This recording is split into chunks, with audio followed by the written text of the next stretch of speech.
Good afternoon, students. In my previous video, I have taught you the transformation, and in the process of the transformation, today you will be taught about the interchanging of the assertive and interrogative. Children, you know that the transformation is the process of the sentence change its form, but not the changing of its meaning. So, in this process, today we have to change the assertive sentence into interrogative sentence without changing its meaning. So, children, be serious and listen to me very carefully. बच्चों, transformation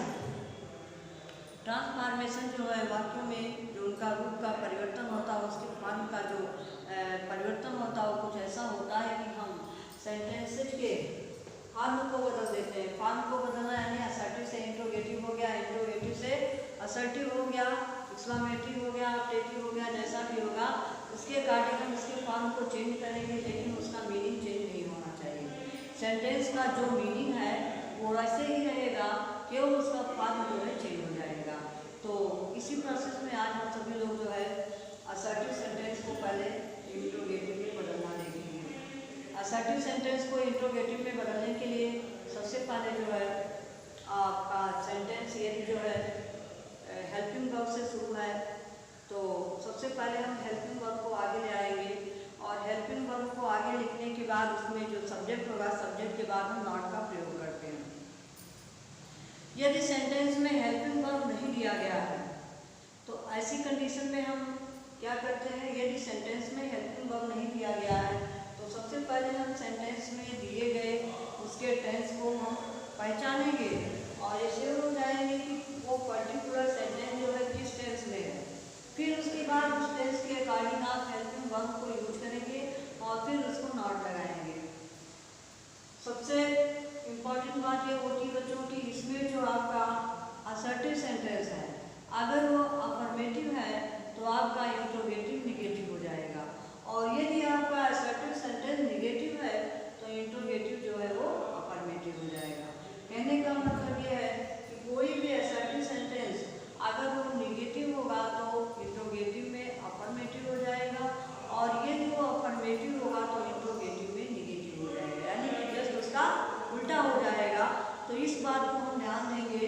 तो बच्चों आपके सामने यहाँ देखिए जो example लिखा हुआ है, जैसे no white man will tell a lie, no white man will tell a lie, तो इसको हमें अब इंट्रोगेटिव में बदलना है। तो no white man will tell a lie, ये सेंटेंस आपका क्या है, ऑलरेडी आपका निगेटिव है, इसको जब आप चेंज करिएगा तो आपका क्या हो जाएगा, अफर्मेटिव हो जाएगा, यानी इंट्रोगेटिव अफर्मेटिव हो जाएगा आपका। तो हो जाएगा will white man tell a lie, will any white man, will any white man tell a lie, तो क्या कोई बुद्धिमान व्यक्ति झूठ बोलेगा? तो आंसर मिला आपको no white man will tell lie, कोई बुद्धिमान व्यक्ति झूठ नहीं बोलेगा। तो दोनों का भाव क्या है, एक है, चाहे उसको आप असर्टिव वे में कहिए चाहे इंट्रोगेटिव वे में कहिए, दोनों का सेंस जो है कहीं आ रहा है। जैसे कि no white man will tell a lie, कोई बुद्धिमान व्यक्ति झूठ नहीं बोलेगा, और आप इसको अगर इंट्रोगेटिव में कहें तो आपने कहा will any white man, will any white man tell a lie, क्या कोई बुद्धिमान व्यक्ति झूठ बोलेगा? यानी कि नहीं बोलेगा। तो इन दोनों का सेंस जो है एक है, केवल सेंटेंस का फॉर्म चेंज है, पहला फॉर्म जो असर्टिव है, दूसरा आपका इंट्रोगेटिव हो गया है। तो इस तरह से हम सभी लोग सेंटेंस के फॉर्म को बदलेंगे लेकिन उसका मीनिंग नहीं चेंज करेंगे। अब दूसरा सेंटेंस देखते हैं, you drink milk in the morning, you drink milk in the morning. अब इसको देखिएगा, ये आपका कैसा सेंटेंस है, ये आपका अफर्मेटिव है, असर्टिव का अफर्मेटिव सेंटेंस है, इसलिए इंट्रोगेटिव में क्या हो जाएगा, इंट्रोगेटिव हो जाएगा। तो अब सबसे पहले आप देखिएगा किस टेंस में है, तो यहाँ पर वर्ब का फर्स्ट फॉर्म आया है, इसलिए आपका ये प्रेजेंट इंडेफिनिट हो गया, और प्रेजेंट प्रेजेंट इंडेफिनिट टेंस की हेल्पिंग वर्ब क्या है? डू और डज होती है। जैसा हमारा सब्जेक्ट होता है उसके अकॉर्डिंग हम डू और डज का प्रयोग करते हैं। तो यहाँ पर यू जो है आपका प्लूरल नंबर का सब्जेक्ट है, इसलिए इसके साथ आप डू लगाएंगे। तो सबसे पहले आप क्या लिखिएगा? Do you not drink milk in the morning? आपका क्वेश्चन क्या हो जाएगा? Do you not drink milk? Do you not drink milk in the morning?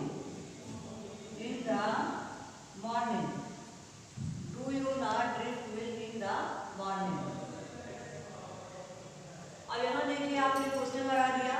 अब दोनों ही सेंटेंस को आप देखिएगा। ये सेंटेंस इधर जो दिया गया है आपका क्या है? ये असर्टिव सेंटेंस है। असर्टिव सेंटेंस क्या है? जिसमें किसी चीज को एक साधारण वे में कहा गया है, लेकिन असर्टिव कैसा है? आपका अफर्मेटिव है। लेकिन जब आपने इसको इंट्रोगेटिव में चेंज किया तो इंट्रोगेटिव कैसा हो गया? निगेटिव हो गया। लेकिन दोनों का अर्थ एक आ रहा है। इसमें पूछा गया you drink milk in the morning, तुम प्रातःकाल दूध पीते हो। और जब आपने क्वेश्चन किया तो do you not drink milk in the morning? क्या तुम मॉर्निंग में दूध नहीं पीते हो? अर्थात पीते हो। तो इसलिए दोनों का अर्थ जो है सेम हो गया। Everybody likes to be free. Everybody likes to be free. जो एवरीबॉडी वाले सेंटेंस होते हैं इनकी जगह पर नोबॉडी या हु लगा सकते हैं।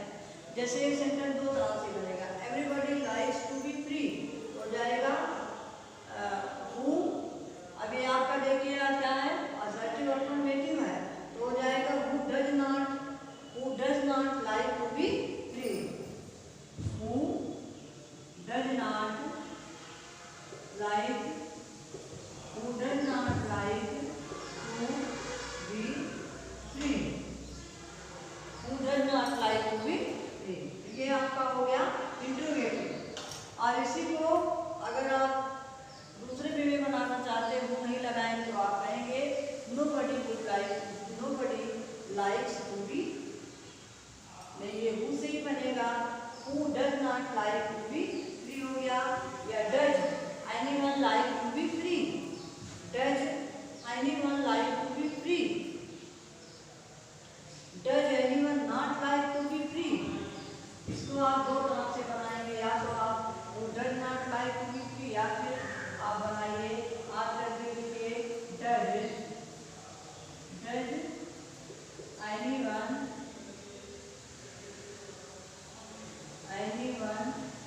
not like to be free? तो दोनों का अर्थ हो गया कि कौन फ्री नहीं रहना चाहता, अर्थात सभी लोग चाहते हैं freedom. Does anyone not like to be free? क्या कोई व्यक्ति फ्री नहीं रहना चाहता है?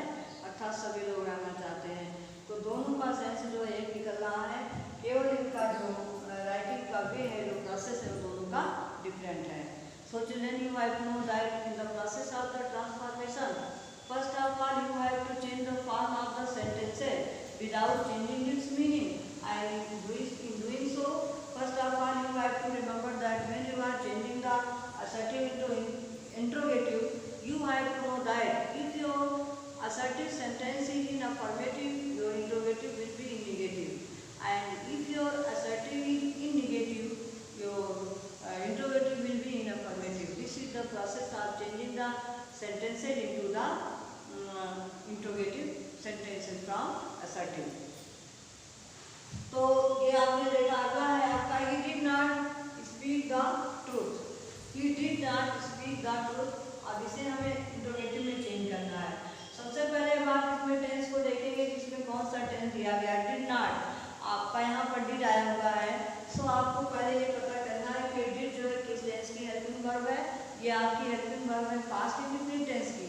और जब पास्ट इंडेफिनिट टेंस की हेल्पिंग वर्ब है तो इसको हमें इंट्रोगेटिव में चेंज करने के लिए आपको हमने बताया कि अगर हमारा असर्टिव सेंटेंस निगेटिव है तो हमारा इंट्रोगेटिव अफर्मेटिव हो जाएगा। तो इसका मतलब ये है कि आपको इंट्रोगेटिव सेंटेंस में जो निगेटिव आया है इस नॉट को हटा देना है। तो he did not speak the truth, तो इसका मतलब हो जाएगा did he spoke the truth.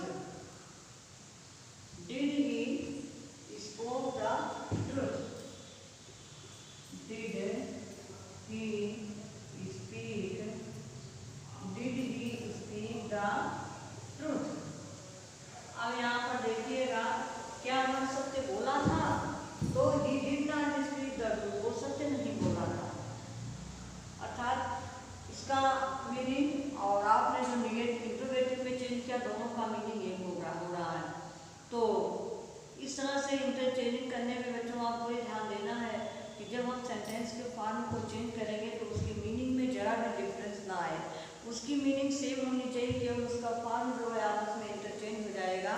तो आज हम लोगों ने देखा असर्टिव से हमको जब इंट्रोगेटिव में बनाना होता है तो सबसे पहले हमको याद रखना होता है कि अगर हमारा असर्टिव सेंटेंस अफर्मेटिव होता है तो इंट्रोगेटिव निगेटिव हो जाता है, और यदि हमारा असर्टिव सेंटेंस निगेटिव होता है तो हमारा इंट्रोगेटिव सेंटेंस अफर्मेटिव हो जाता है।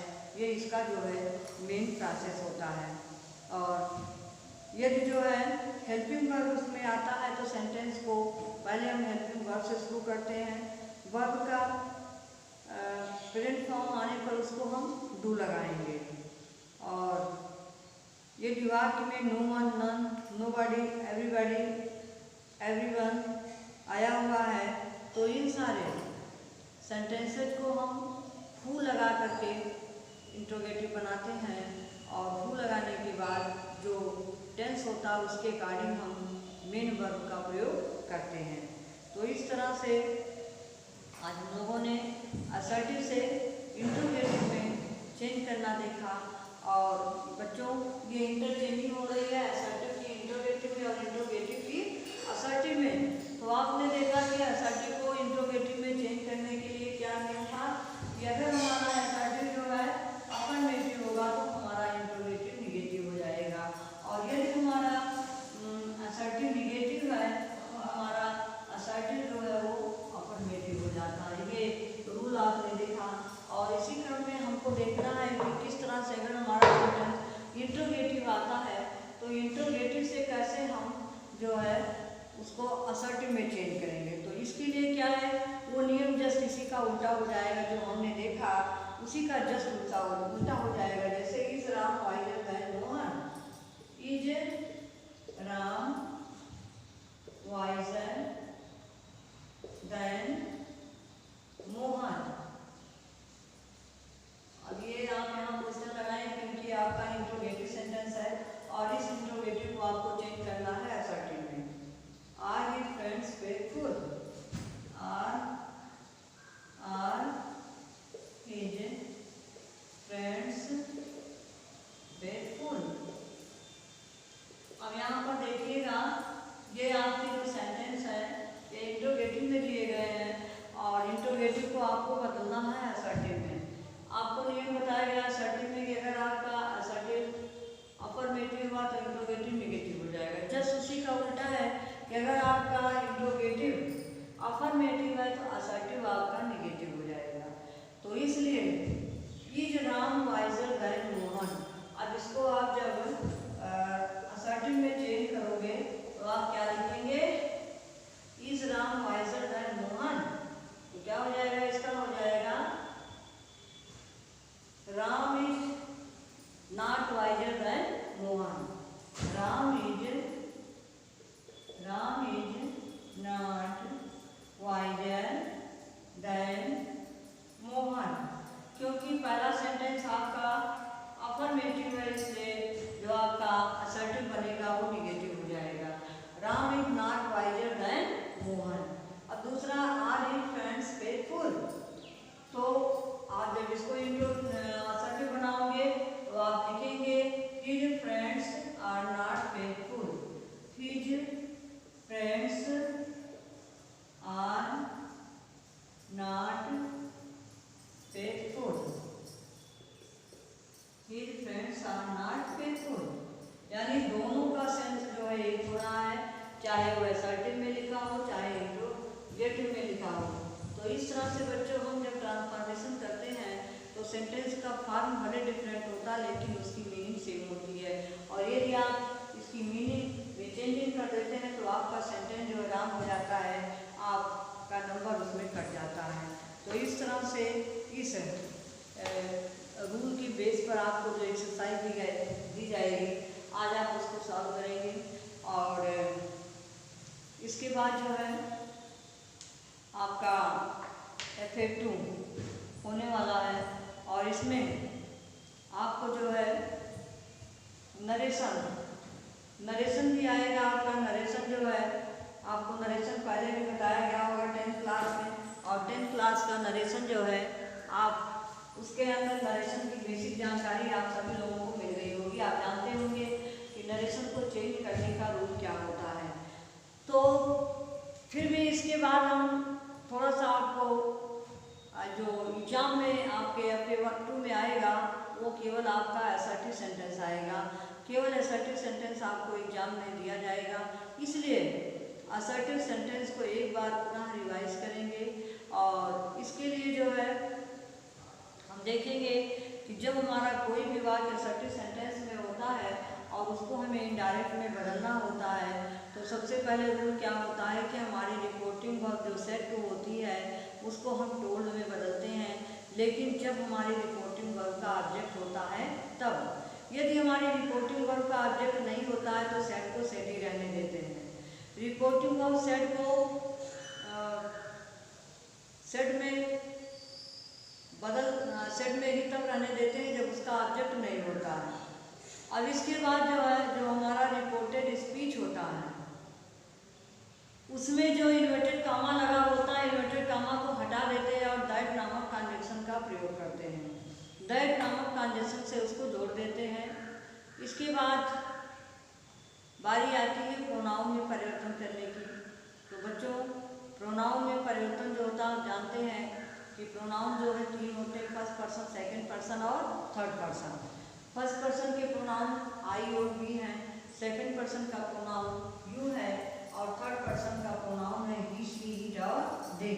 तो बच्चों, फर्स्ट पर्सन के प्रोनाउन में परिवर्तन जो है सब्जेक्ट के अनुसार होगा और सेकंड पर्सन के प्रोनाउन में परिवर्तन जो है ऑब्जेक्ट के अनुसार होगा और थर्ड पर्सन के प्रोनाउन में कोई चेंजिंग नहीं होती है, वो ऐसे ही दिया रहता है वैसे ही दिया रहता है।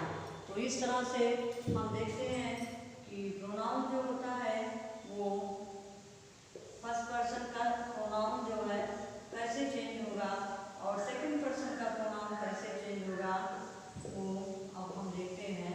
देखिएगा, ये तीनों आपके प्रोनाउन हो गए हैं।